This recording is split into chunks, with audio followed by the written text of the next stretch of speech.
1, 2, 3, come on.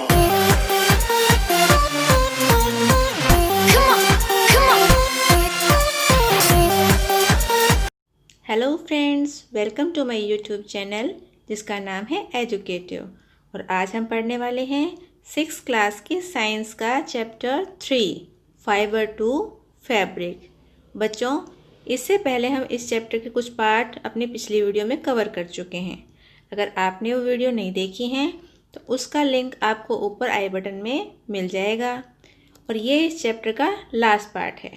तो चलिए chapter शुरू करते हैं।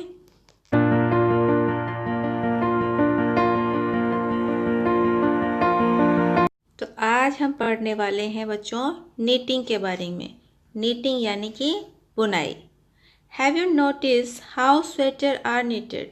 क्या आपने कई बार ये नोटिस किया है कि स्वेटर जो बनाए जाते हैं वो किस प्रकार से बुने जाते हैं?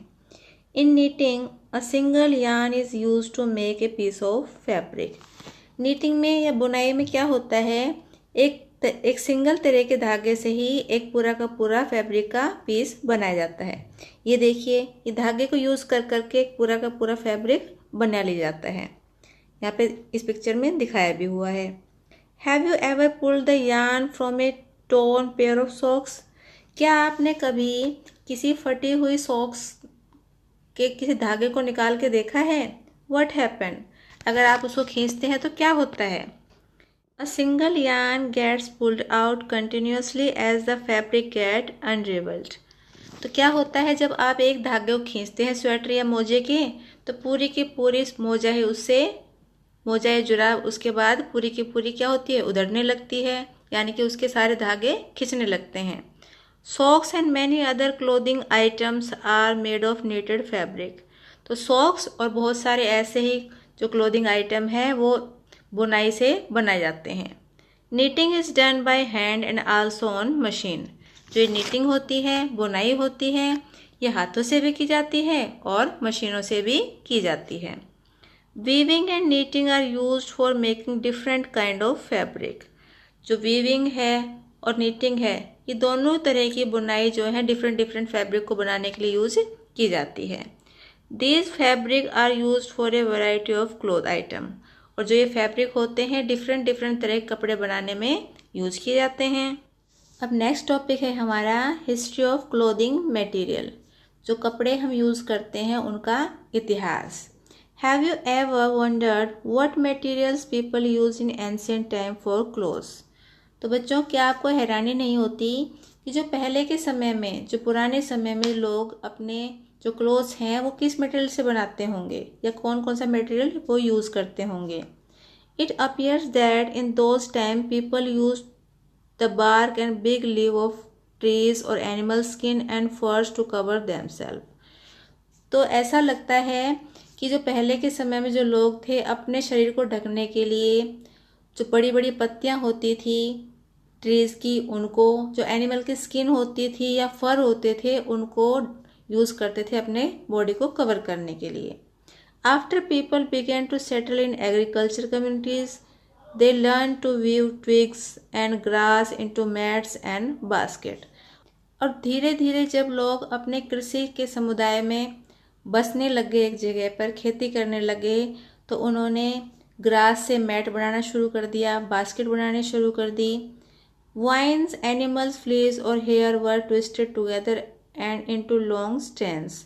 और धीरे धीरे जो एनिमल की फ्लीज थी उनको ट्विस्ट करके, मोड़कर उनसे धागे या बनाए जाने लगे। These were woven into fabric, और इनसे फिर फैब्रिक बनाया जाता था। The early Indian wore fabric made out of cotton that grew in regions near the river Ganga. और जो पहले के जो मानव थे, मनुष्य थे, वो क्या करते थे, कॉटन फैब्रिक से बने हुए कपड़े पहनते थे जो कि गंगा नदी के आसपास के इलाकों में उगाया जाता था।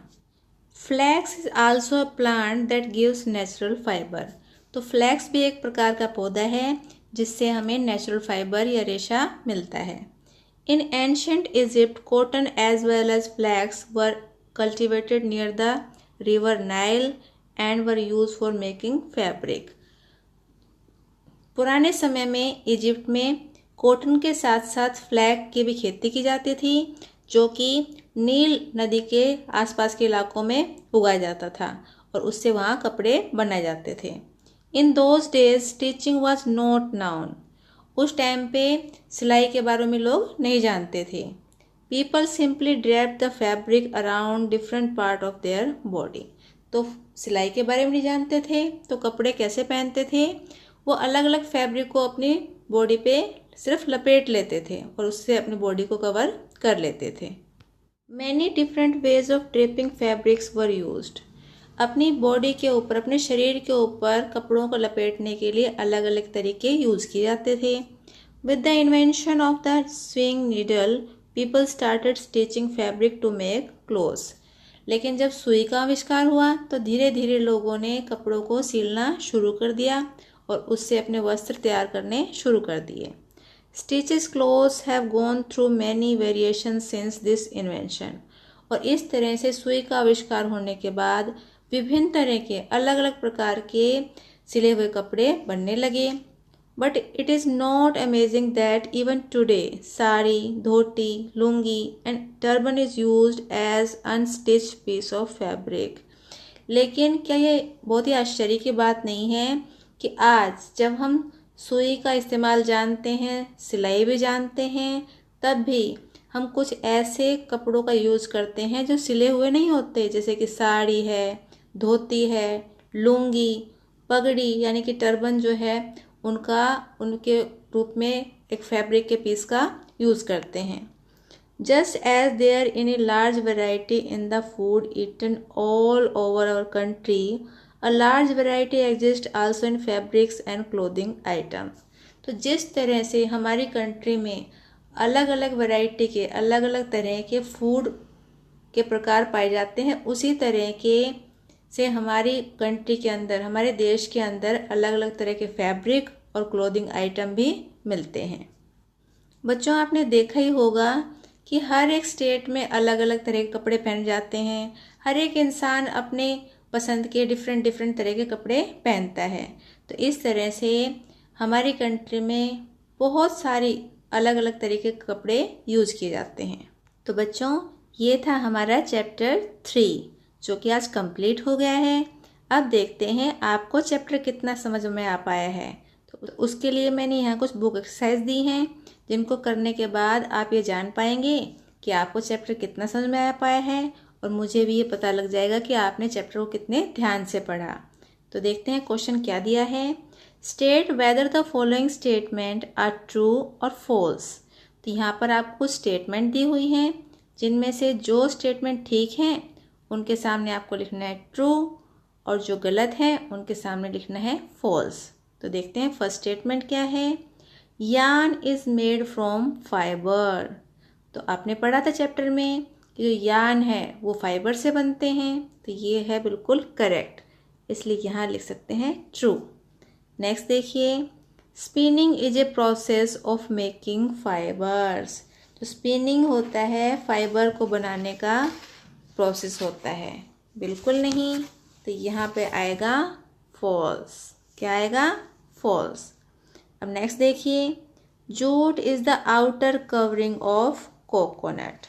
जो जूट होता है वो कोकोनट की आउटर कवरिंग होता है। नहीं, ऐसा बिल्कुल नहीं है, क्योंकि जूट का तो प्लांट होता है, तो इसलिए ये भी होगा फॉल्स। अब नेक्स्ट देखते हैं, the process of removing seed from cotton is called ginning. जो सीड से कॉटन को अलग करने की प्रक्रिया होती है वो गिनिंग कहलाती है। बिल्कुल ठीक है, वो गिनिंग कहलाती है, तो यहाँ लिख देंगे ट्रू। अब नेक्स्ट क्या है, weaving of yarn make a piece of fabric. जब यार्न की वीविंग होती है तो उससे एक फैब्रिक का पीस बनाया जाता है। क्या ये ठीक है या गलत है? बिल्कुल ठीक है, तो यहाँ भी आएगा true. Silk fibre is obtained from the stem of A plant. जो सिल्क फाइबर होता है ये एक प्लांट के स्टेम से मिलता है। बिल्कुल नहीं मिलता, ये तो सिल्क मोथ के कोकून से मिलता है, तो यहाँ आएगा फॉल्स। नेक्स्ट देखिए, polyester is a natural fibre. बिल्कुल गलत है ये तो।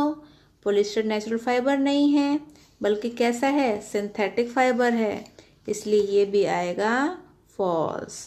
तो समझ गए होंगे आप लोग कि किसका आंसर क्या आएगा, और मुझे उम्मीद है कि आंसर आपने भी सारे ठीक ही बताए होंगे। तो चलिए एक और क्वेश्चन कर लेते हैं। Fill in the blanks. यहाँ पर आपको कुछ ब्लैंक्स दिए हुए हैं जिन पे आपको करेक्ट ऑप्शन फिल करना है। देखते हैं फर्स्ट क्या दिया है। Plant fibres are obtained from dash and dash. जो प्लांट फाइबर होते हैं किससे प्राप्त किए जाते हैं, तो यहाँ पे हम लिख सकते हैं कॉटन प्लांट, और इसमें लिख सकते हैं जूट प्लांट। क्या लिखेंगे बच्चों, यहाँ कॉटन प्लांट और यहाँ पर जूट प्लांट। अब नेक्स्ट देखिए, animal fibres are dash and dash. जो एनिमल फाइबर हैं वो कौन कौन से हैं, तो यहाँ आप लिख सकते हैं वूल, और यहाँ लिख सकते हैं सिल्क, क्योंकि वूल और सिल्क क्या हैं, एनिमल फाइबर हैं, इसलिए यहाँ पे आप इनको फिल कर सकते हैं। तो बच्चों आज की वीडियो में बस इतना ही, लेकिन अगर आपको वीडियो पसंद आई है तो वीडियो को लाइक ज़रूर कीजिए और अपने सभी फ्रेंड के साथ इसको शेयर भी ज़रूर कीजिए।